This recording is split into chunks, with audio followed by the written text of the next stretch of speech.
bentuk pembelaan Allah, tiba-tiba Allah membolak-balikan hati orang itu.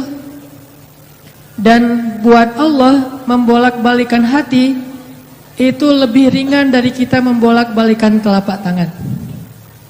Ada yang susah bolak-balik telapak tangan? Susah nggak ada kan ya? Gampang banget kan? Segampang itulah, bahkan lebih dari itu buat Allah untuk yuqallibul qulub, membolak-balikan hati. Tangan kita gampang banget nih. Jadi nggak ada yang di mata Allah atau dalam persepsi Allah ada hati yang kayaknya nih susah banget nih dibolak-balik. Jadi kamu mending nggak usah ke situ lagi deh. Saya juga kewalahan ngebolak-balik hati dia. Enggak, mudah. Terus kenapa ada yang dibiarkan, ada yang dibalikan hatinya? Karena ada yang pantas, ada yang tidak pantas. Jika kita sudah punya kepantasan, Allah akan balikan hati kita kepada kebaikan.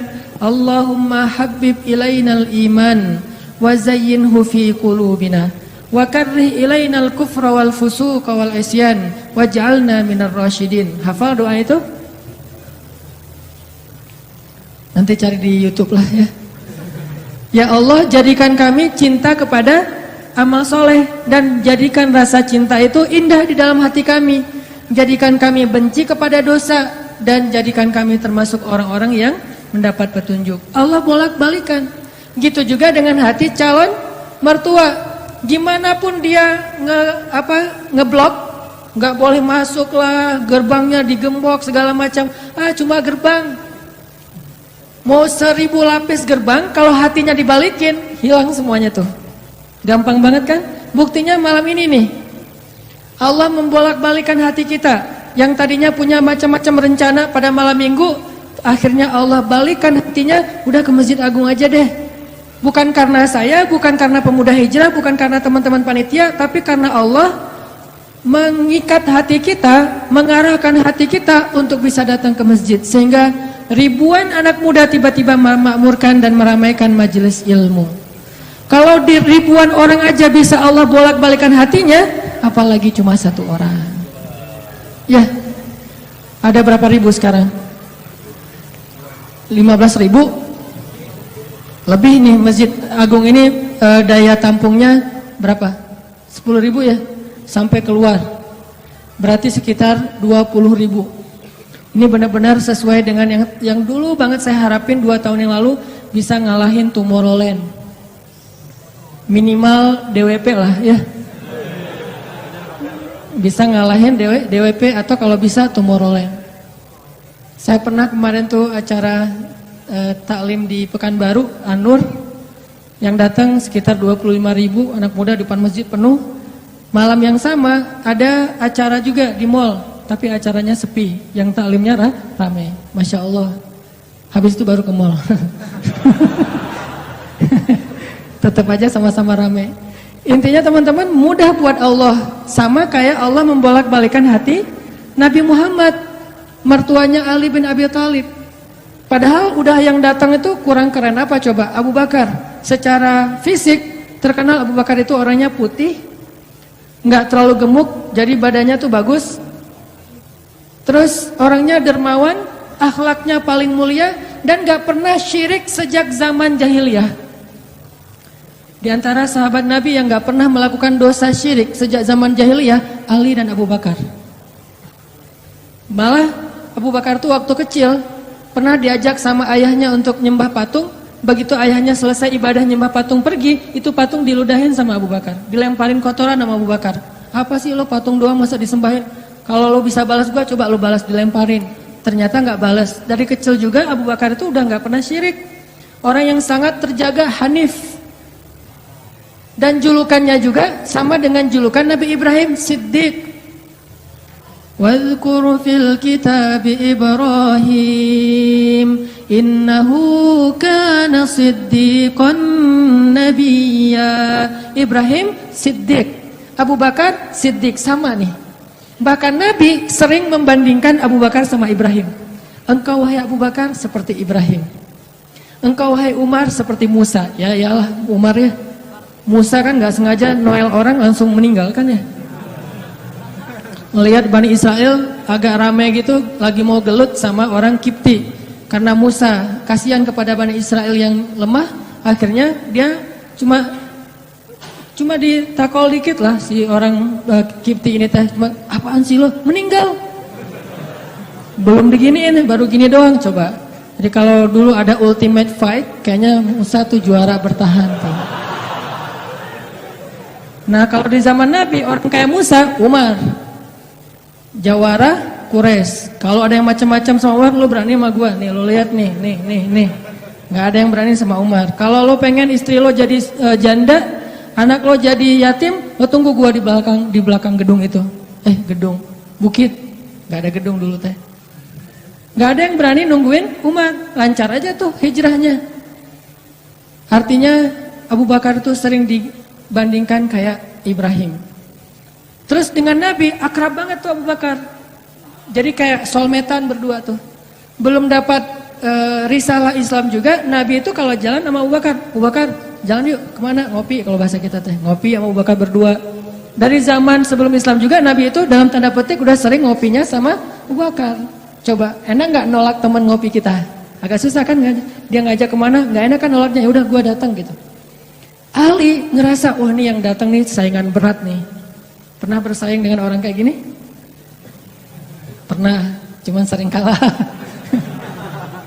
Gak ada saingan juga masih ditolak ya, apalagi ada saingan. Nah itu mah saya banget, bukan teman-teman. Udah biasa ditolak, pada akhirnya diterima juga.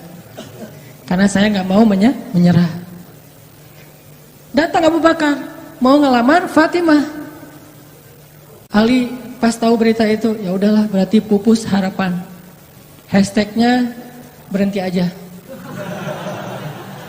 Udah gak bisa ngapa-ngapain. Tidak lama kemudian setelah Abu Bakar lama di rumah Nabi terus pulang, Ali merhatiin wajah Abu Bakar, nih wajah diterima atau wajah ditolak nih. Ternyata dapat kabar Abu Bakar ditolak sama Nabi. Yes, kata Ali. Abu Bakar ditolak sama Nabi. Cuman sisi lain, Ali makin gak pede. Kalau Abu Bakar aja ditolak, siapa saya? Bahkan lebih ditolak lagi. Jangan-jangan belum sampai di pintu juga, udah Ali pulang aja deh. Abu Bakar aja ditolak. Yang kurang apa coba? Akhlak luar biasa, agama terbaik, bahkan umat Islam paling baik imannya tuh dan amal solehnya Abu Bakar. Nggak ada tandingan lah. Mau ngelihat surganya di akhirat, orang kaya di dunia dan kaya di akhirat tuh Abu Bakar tuh. Ada orang yang di dunia miskin, di akhirat kaya. Di akhirat miskin, di dunia kaya. Kalau Abu Bakar, dunia akhirat kaya. Surganya Abu Bakar tuh dikelilingin sama Jibril. Jadi Jibril lagi pengen ngukur surganya Abu Bakar, terbang setahun. Udah setahun terbang itu baru di pinggirnya surga Abu Bakar, belum sampai ke tengah. Padahal Jibril itu kecepatannya lebih tinggi daripada kecepatan cahaya.